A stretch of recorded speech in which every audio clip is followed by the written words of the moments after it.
नमस्कार मित्रांनो, तोहिरी माझा मितवा या मालिकेच्या येणाऱ्या काही भागामध्ये मित्रांनो एक आता जबरदस्त असा ट्विस्ट आपल्याला पाहायला मिळणार आहे। ज्या क्षणाची तुम्ही इतक्या आतुरतेने वाट पाहत होता तो क्षण तुम्हाला मालिकेमध्ये लवकरच पाहायला मिळणार आहे। तर चला तर मित्रांनो, वाट कसली बघतात। आता मात्र ईश्वरी अर्णवचा पतंग मात्र चांगलाच कापते, कारण आता वल्लरी मामीला दाखवून द्यायचं असतं की आता अर्णव सरांचं ईश्वरीवर किती प्रेम आहे। आणि आता लगेच ईश्वरी मात्र आता मामीच्या वर चढ आता जे ती गच्चीवर चढते आणि गच्चीवरून तिचा पाय घसरला याचं नाटक करते। अर्णव घाईने धावतच येतो आणि धावतच येऊन मात्र तो ईश्वरीला वाचवतो आणि आता ईश्वरी अर्णवच्या अंगावर पडते। तर आता वल्लरीची बोलती बंद होते। सगळेजण बघत असतात, परंतु ईश्वरीला हसू येत असतं आणि नम्रताने ओळखलेलं असतं की यामागे इशूचा काहीतरी प्लॅन आहे। आता मात्र असं झाल्यानंतर ईश्वरी घाईने आता अर्णव सरांकडे बघत असते आणि अर्णव तिच्याकडे, आणि तेवढ्यात आता जो काही पतंगाचं एक टोक आहे तर ते अर्णवच्या बोटाला टोचते। आता अर्णव जोरात आई गं असे ओरडतो। त्या क्षणी मात्र ईश्वरी त्याचं तोंडामध्ये बोट घालते आणि आता त्याचं अगदी येणारं रक्त थांबवते। आणि त्यावेळेस सुद्धा आता दोघे एकमेकांकडे बघत असतात। आता दोघांना काय करू आणि काय नाही। आता वल्लरी मामीचा खूप जळफळाट होतो, कारण तिला असं वाटतं की आपण ह्या दोघांना वेगळं करण्यासाठी इतके प्रयत्न करत आहोत, पण तरीसुद्धा हे दोघं मात्र अगदी आणखीनच एकमेकांच्या खूपच जवळ येत आहे। आपल्या तर असं वाटलं होतं अर्णव मात्र ईश्वरीचा रागराग करेन आणि ईश्वरी त्याला त्याच्या आयुष्यामध्ये नको आहे असं वाटत असेल, पण आता ईश्वरी मात्र काही कमी नसते। ईश्वरी आता घाईने आता आतमध्ये आल्यानंतर वल्लरी मामीला म्हणते की मामी बघितलंस का, आज मात्र मी तुमचा हा पतंग कसा कापला, कारण तुम्ही काय मला अर्णव सरांबद्दल बोलत होत्या, मग आज दाखवून दिलं मी की तुम्हाला अर्णव सरांचं प्रेम काय आहे ते। तेव्हा मात्र आता लगेच ईश्वरी म्हणत असते की बरं ठीक आहे, काही झालं तरी मात्र आता लगेच ह्या मामीला धडा शिकवायचाच, कारण मामीला तर खूपच हौस आलेली आहे की अर्णव सर आणि मी दोघांनी एकत्र राहूनही आता मामीला आणखीन एक धडाका शिकावा लागेल। त्यानंतर मात्र आता सगळेजण ईश्वरीला विचारतात की ईश्वरी तू ठीक आहे का। अंजली म्हणते की ईश्वरी तुला कुठे लागलं का। ईश्वरी म्हणते की नाही अंजली ताई, पण अर्णव सरांच्या बोटाला लागलेलं आहे, मी त्यांना पट्टी वगैरे करून देते। आता अंजली म्हणते की हो ना, चिंटूच्या बोटाला लागलेला आहे। त्यानंतर आता इकडे राकेशचा खूप जळफळाट होत असतो। राकेशला असं वाटतं की आता ही ईश्वरी आणि अर्णव आणखीनच जवळ येत आहेत आणि आता मात्र ह्या ईश्वरीला म्हणजे ह्या माझ्या जिलेबीला, हे इंदोर जिलेबीला मात्र आता धडा शिकवावा लागेल। काही झालं तरी ही खूपच आता त्या अर्णवच्या जवळ जाते, तो तिचा इतका रागराग करतोय पण तरीसुद्धा ही आणखीनच जवळ जाते। त्यानंतर मात्र आता ईश्वरी आणि अर्णव रूममध्ये येतात। रूममध्ये आल्यानंतर ईश्वरी अर्णवच्या लागलेल्या जखमेला मात्र पट्टी करत असते आणि तेवढ्यात मात्र अर्णव घाईने पुढे निघतो। अर्णव घाईने पुढे निघाल्यानंतर मात्र आता ईश्वरी म्हणते की सर अहो ती पट्टी बघा ना, ती पट्टी तुमच्या सोबतच आहे आणि मी तुम्हाला पट्टी करत आहे आणि आपल्या नात्याची सुद्धा दोर अशीच आहे। तुम्ही नात्याला कितीही अगदी ओढून ताडून धरण्याचा प्रयत्न करा, परंतु आता जे काही ओढून ताडून धरणारं नातं आहे तर ते आणखीनच जवळ आपण एकमेकांच्या येणार आहोत। कितीही तोडण्याचा तुम्ही प्रयत्न केला तरीसुद्धा ते नातं नाही तुटणार, उलट आपण येणार आहोत। तेव्हा आता अर्णव रागाने ईश्वरीला म्हणतो की हे बघ, जी वस्तू असो किंवा व्यक्ती असो ती आपल्याला जर आयुष्यामध्ये नको आहे तर तिला मात्र तोडून अगदी कसं टाकायचं हे मात्र मला चांगलं माहिती आहे, कारण ज्या वस्तूशी ज्या व्यक्तीशी आपला काही संबंध नसतो ना तर त्यांच्यात जास्त जवळ जाणंही मी नाही मानत। तेव्हा आता ईश्वरी म्हणते की अर्णव सर आज मात्र तुम्ही जे काही केलं ना त्यावरूनच मला तुमचं मनातील जे काही प्रेम आहे तर ते समजले।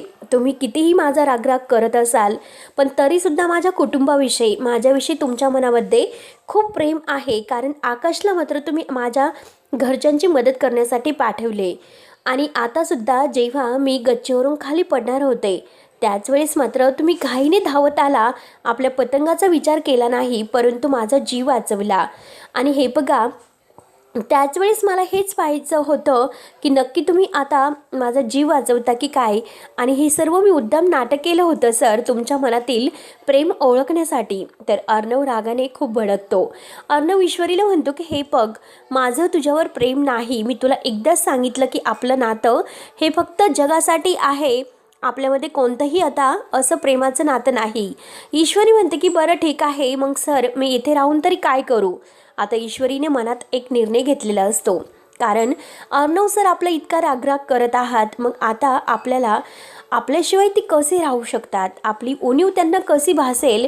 म्हणून ती आता आईकडे जाण्याचा निर्णय घेते आणि म्हणते की बरं ठीक आहे सर, मी जर तुम्हाला या घरात नको आहे तर मात्र मी कायमची आता तिकडे निघून जाते माझ्या आईकडे. तेव्हा आता अर्णवला तर अगदी म्हणजे आपण जे काही बोललो तर ते खूप चुकीचं वाटतं. म्हणून अर्णव म्हणतो की नाही मी सिंदूर तू कुठेही जाऊ नकोस. आता मात्र ईश्वरीला हसू येतं, पण ईश्वरी म्हणते की आता अर्णवची चांगली जिरवण्यासाठी आता मात्र आपल्याला काहीतरी नाटक करावंच लागेल, 1-2 दिवस तरी तिकडे जावंच लागेल. त्यानंतर मात्र आता आकाशा नम्रताला पोहोचवायला निघतो. तर आता वल्लरीचा आणखीनच जळफळाट होतो, कारण आता वल्लरीला वाटतं की ही जी आहे ना नम्रता, ती आता ह्या आकाशच्या आणखीनच जवळजवळ येत आहे.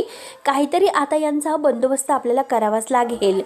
त्यानंतर मात्र आता ईश्वरी घाईने आकाशला म्हणते की हे बघा, मलासुद्धा आता आईच्या घरी जायचं आहे, पण मी अंजली ताई आणि आजी या दोघींची परमिशन घेऊन येते, कारण तिळगुळ घ्यायला तर मला जायचंच आहे. मग काही 2-3 दिवस मी सुद्धा तिकडेच राहते. आता अर्णवचा जीव अगदी कासावीस होतो. ईश्वरीला जाऊ नको असं त्याला म्हणायचं असतं, परंतु आता काय करू, त्याला काही अगदी म्हणजे काहीच सुचत नसते. ईश्वरी आता मुद्दामच हसत असते आणि आता बघूयात की अर्णव सर किती आपला आठवणीत म्हणजे आपल्याला आठवण काढतात. आता आपण सुद्धा त्यांची गंमत कस करायची, कारण ॲटिट्यूडमध्ये म्हणतात ना की मला तुझी गरज नाही. मग आज मात्र मी आता यांना कसं टेन्शन देते बघूयात. तर म्हणून आता ती घाईने बॅग वगैरे भरते आणि आजींकडे येते, आजींच्या पाया वगैरे पडते. आजीला म्हणते की आजी हे बघा, मी आता आई आणि बाबांचे तिळगुळ घेण्यासाठी आणि त्यांना भेटण्यासाठी जाते, 2-3 दिवस तिकडे राहील, कारण आता संक्रांतीचा सण आहे आणि मी राहते. तर आजी म्हणते की बरं ठीक आहे आणि जा, मी सुद्धा तुला तिकडे भेटायला येईन, कारण मला तुझ्या आईकडे आणि बाबांकडे यायचं आहे, त्यांचंसुद्धा भेटणं होईल. ईश्वरी जा तू, काही काळजी करू नकोस. तेव्हा आता अर्णवचा जीव अगदी कासावीस होत असतो. त्याला आता काय करू आणि ईश्वरीला कसं थांबवू असं झालेलं असतं. तेव्हा तो लगेच आता इकडे तिकडे असा सैरावैरा होतो आणि म्हणतो की आता येथील काम कोण करणार, कारण एकतर घरामध्ये अंजली ताईची काळजी घेण्यासाठी कोणी नाही. मग आता अंजली ताईची काळजी कोण घेईल. तेव्हा आता ईश्वरीला आणि अंजलीला हसू येत असतं. आता वल्लरी मामी म्हणते की अरे मी आहे ना, तू कशाला काळजी करतो अंजलीची काळजी घेण्यासाठी. आता अर्णवला काय करावं आणि काही नाही सुचत नसतं. मामा आता हसत असतात. मामा म्हणत असतात की अरे चिंटू, तू हे म्हण ना की ईश्वरीशिवाय तुला करमत नाही, म्हणून तू कशाला आता कामाचं निमित्त मध्ये घालत असतो.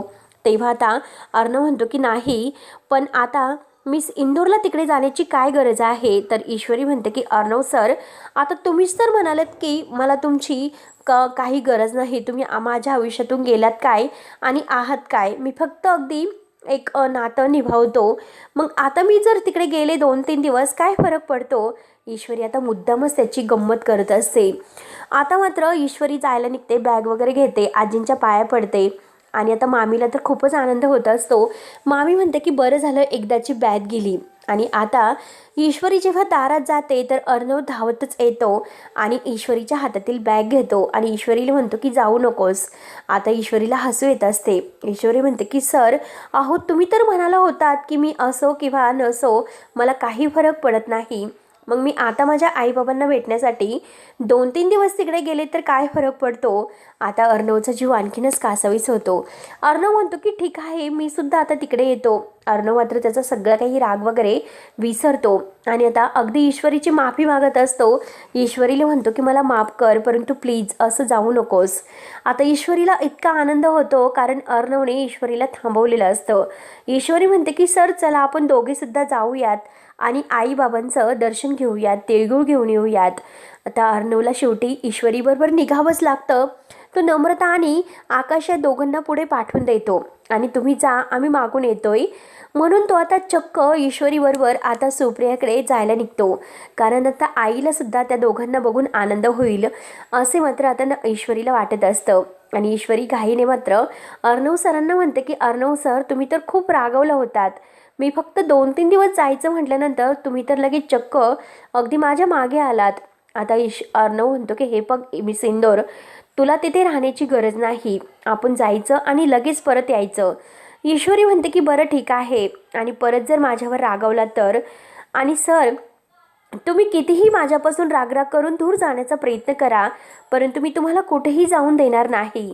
आता अर्णव मनात म्हणतो की मला तर हिची खरंच खूप सवय झालेली आहे आणि हिच्याशिवाय मी खरंच आता रूममध्ये नाही राहू शकत. आणि मिस इंदोर जर कायमची आपल्याला सोडून गेली तर आपलं कसं होईल, म्हणून तो मनामध्ये खूप नाराज असतो. तेव्हा आता ईश्वरी अर्णवचा हात हातामध्ये घेते आणि अर्णवला म्हणते की हे बघा अर्णव सर, तुम्ही इतके टेन्शन घेऊ नका. तुमच्या आईच्या मृत्यूला कारणीभूत असणारं जे सत्य आहे ते लवकरच आता त्या सत्याचे पुरावे तुम्हाला येतील. परंतु मी तुम्हाला आज एक वचन देते की मी कधीही तुम्हाला सोडून कुठेही नाही जाऊ शकत, कारण माझ्यासाठी तुम्ही महत्त्वाचे आहेत, बाकी काही नाही. आणि आज मी तुम्हाला वचन देते की मी कायम आयुष्यभर तुमची साथ देईल, पण कधीही तुम्हाला सोडून नाही जाणार. अर्णवला मनात खूप भारी वाटतं. तो इतका खुश होतो आणि लगेच आता ईश्वरीला म्हणतो की बरं ठीक आहे, आता मात्र जे काही झालेलं आहे तर त्या सत्याचा अगोदर पुरावा दे आणि मग बघूयात की काय करायचं. तर ईश्वरी म्हणते की अर्णव सर, तुम्हाला मनातील राग सोडावा लागेल, आणि जर तुम्ही राग सोडला तरच मात्र आता हे सर्व काही व्यवस्थित होईल. आईची काही चूक नाही, आई तेच सांगण्याचा प्रयत्न करते आणि आई मात्र पुरावे शोधण्याचा प्रयत्न करत आहे. आई नक्की तुम्हाला पुरावा आणून देईल, कारण आईची यात काही चूक नाही. आणि हे बघा ना, आता अर्णव सर, नम्रता आणि आकाश या दोघांची जोडी खरंच खूप छान दिसते. आणि वल्लरी मामी मात्र त्या दोघांमध्ये काहीतरी गैरसमज निर्माण करत आहात, परंतु आकाश सर खरंच खूप चांगले आहेत, नम्रताला खूप मदत करतात. तेव्हा आता अर्णव म्हणतो की खरंच आकाशच्या मनात नक्की काय आहे, परंतु तो नम्रतावर अगदी खुश आहे आणि त्याला हे विचारावं लागेल. म्हणून आता ईश्वरी आणि अर्णव दोघेही छान गप्पा करत आता इकडे सुप्रियाच्या घरी येतात. आता मात्र घरी आल्यानंतर सुप्रियाला खूप आनंद होतो, परंतु अर्णव मात्र सुप्रियाशी व्यवस्थित न बोलता आता तो बाबांशी छान गप्पा करतो. परंतु ईश्वरीने आणि सुप्रिया ईश्वरी अर्णव या दोघांना एकत्र बघून आता खुश होते. आणि बरं झालं, देवकृपेने मात्र आता हे दोघं एकत्र आहेत आणि एकमेकांबरोबर खुश दिसत आहे. ईश्वरी म्हणते की आई, तू काही काळजी करू नको, सगळं काही व्यवस्थित होईल. अर्णव सरांचा झालेला तो गैरसमज आहे तो आपण मिटू, कारण ते भूतकाळातील जे सत्य आहे तर ते सत्यामागे असणारं जे गुपित दडलेलं आहे तर ते लवकरात लवकर आपण अर्णव सरांसमोर आणूयात. तेव्हा आता सुप्रिया अगदी ईश्वरीचं तोंड भरून कौतुक करते. खरंच माझी ईश्वरी आहे की खरंच माझ्यावर असणारं कोणतंही संकट, त्या संकटातून मात्र कसा मार्ग काढायचा हे तुझ्याकडून शिकावं. आणि आता ईश्वरी छान असं आपल्या माहेरी स्वागत करते आणि अर्णव सरांचं सुप्रियाविषयी असणारा जो गैरसमज आहे तो मात्र ईश्वरी कसा दूर करते हे बघण्यासाठी आपल्या चॅनलला नक्की सबस्क्राईब करत राहा. धन्यवाद.